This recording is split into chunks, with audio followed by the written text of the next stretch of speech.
রূপালী রায় দিদি বলছে আবার একটা ভিডিও করে দিতে, তাই আবার একটা করে দিলাম। হ্যাঁ বাপ্পাদা, করে দাও করে দাও। আরে এতদিন তো তুমি গরিব দুঃখীদের সাহায্য করে এসেছো, এ ধরে নাও একটু সাহায্য করে দাও, তাতে দেখবে যে দুই একটা ভিউ যদি বেড়ে যায়। এমনিতে তো এরা রাস্তায় নাচানাচি করে, তারপর তোমার ফেস দেখে যদি ভিডিওতে দুই একটা বেশি ভিউজ আসে। এবার রূপালী রায়কে যেন আজকে রাতের মধ্যেই ভাইরাল হয়ে যায়। বাপ্পাদা এটা একটু বেশি হয়ে গেল, মানে ভাইরাল করে দাও, এটা একটু বেশি হয়ে গেল না? ঠিক আছে মানছি তুমি গরিব দুঃখীদের সাহায্য করো, তাই বলে এত বড় একটা তুমি কথা বলে দেবে? হ্যাঁ বুঝতে পারছি আমি, তোমার কোনো দোষ নেই, তোমাকে এইসব বলানো হচ্ছে, মানে তোমার সিচুয়েশনটা আমি বুঝতে পারছি দাদা। ভাইরাল করে দাও মানে বললেই হয়ে গেল না? ভাইরাল করে দেবো মানে কন্টেন্টের নামে সেই তো রাস্তায় নাচানাচি, ভাইরাল করে দাও, ভাইরাল করে দেবো। আর উপরেও একদম উপরে যেন উঠে যায়।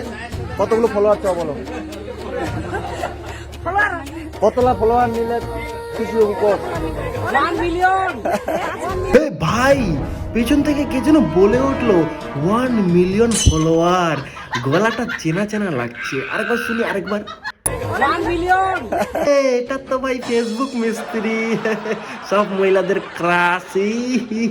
মানে 1 মিলিয়ন ফলোয়ার, লজ্জা লাগে না? লজ্জা, মুখে লজ্জা নেই? গাছে ফলে নাকি 1 মিলিয়ন ফলোয়ার? হাট তারি বানানো কিছু